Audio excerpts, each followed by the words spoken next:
Hi there, everybody. This is Lee McQueen. And previously on my channel, I've spoken about the Transatlantic Trade and Investment Partnership, which is a potential free trade deal between the United States and the European Union. I spoke of serious, full throttle, vigorous opposition to this trade deal by citizens of the European Union.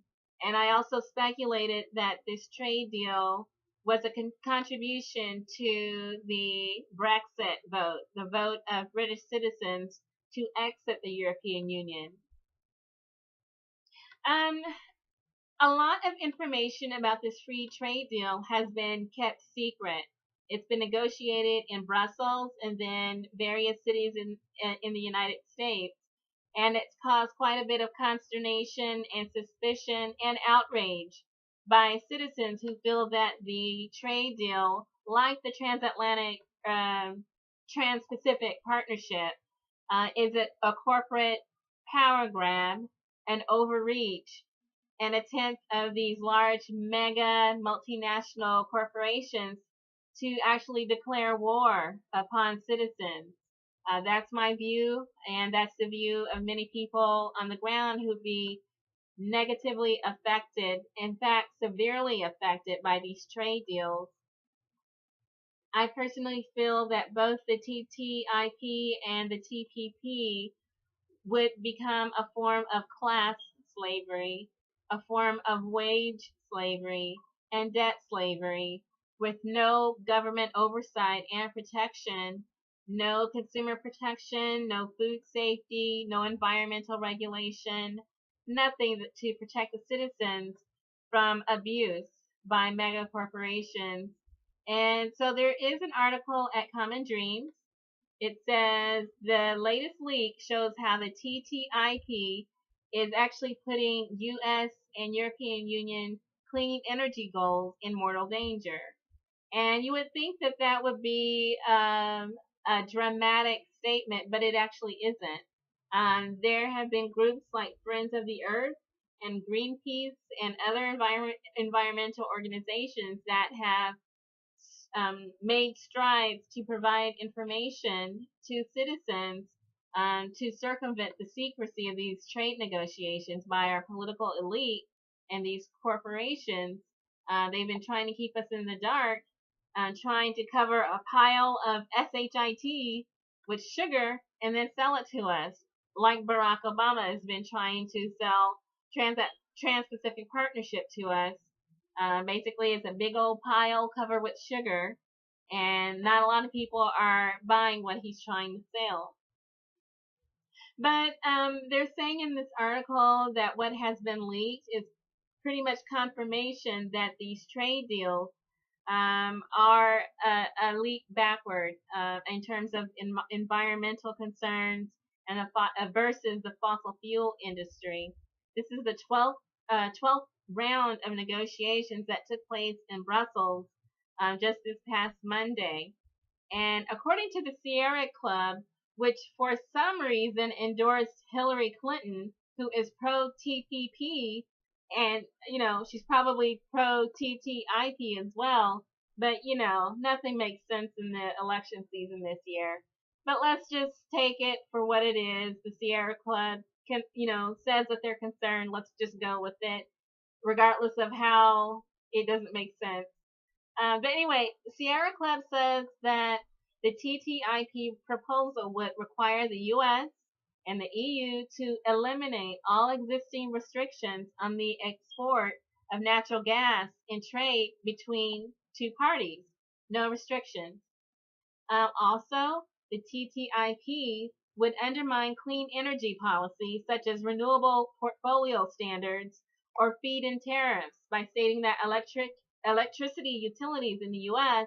and the EU shall not discriminate between types of energy and granting access to the electrical grid. Again, no restrictions, no discrimination against fossil fuels. TTIP would also obligate the U.S. and the EU to foster industry self-regulation on energy efficiency rather than using mandatory requirements that oblige corporations to boost energy efficiency of their products. So oil and gas and coal and fossil fuels would be regulating themselves. And we've seen how wonderfully that's worked so far.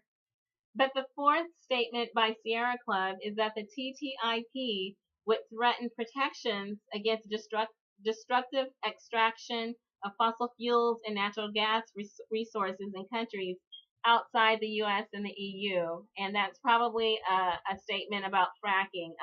Unrestrained, unrestricted, unregulated fracking all around the world, which Hillary has loved for many years during her time at the State Department, as we found out. And for instance, what I've noticed is that there is something specific with Germany. Germany as a part of the European Union. Greenpeace told a journal, a magazine, that German legislation gives renewable energy professional access to their national grid, their electrical grid. Germany is years beyond us in terms of renewable energy. In fact, Germany produces so much energy from solar, wind, hydro, and biomass plants that the prices actually go into the negative for several hours. And so that's how much renewable energy they feed into the electrical grid. TTIP would render that arrangement illegal. That's what TTIP does. It's an enemy of renewable energy. This is what's going on with these trade deals. This is what Bernie Sanders has been fighting against. This is what Jill Stein of the Green Party has been fighting against. This is what Donald Trump has said he is against. And this is what Barack Obama and Hillary Clinton just cannot wait to see happen. Gary Johnson's like, hey, it's whatever. Who needs regulations anyway? This is what's happening in 2016. We are in a fight. We are in a war against mega multinational corporations who want to destroy the planet because that's how you make profits, apparently. This is what's happening. This is what we're fighting against this year. And this is probably what's been fueling Hillary Clinton's run for president. She did not win the Democrat primary. The United States, the citizens, the electorate voted against Hillary Clinton in the primary. However, just like our prison industrial complex is run by corporations, so are elections. Those machines that you voted on, those are corporations that own those machines. They count the votes, they tally the votes, and hey, what do you know? Hillary's the winner, even though she's not. And this is what we're fighting against right now. Hillary Clinton was questioned by activists who are environmental activists who wanted her to speak on her her donations from her campaign donations from the fossil fuel industry, and then her face just became full of rage and hatred, and she like pointed her finger and this is what's happening. This is who is on her way to the White House. A friend and a champion and a defender and a beneficiary of the fossil fuel industry. And you know what? For Germany, maybe you need to do what the United Kingdom did. Maybe you should Jexit, just make your own exit from the European Union. If they're going to be making these trade deals against your renewable energy industry, which is a model to the rest of this planet of what actually can be achieved, besides, what everyone's saying that can't be done, you've shown that it can be done. Maybe you just need to do what Britain did for your own reasons if you want to protect your population and protect your renewable energy industry, because it looks like that people who are gunning TTIP across both sides of the Atlantic, they don't care about the citizens. They do not care about the environment. They do not care about clean energy. They do not care about renewable energy and safeguarding this planet for future generations. So if you want to protect your people, you might just have to do what you have to do. And of course, we in the United States, maybe we need to do what we have to do. We still have time to vote against this multinational subjugation and wage slavery, debt slavery, and class slavery that's coming our way.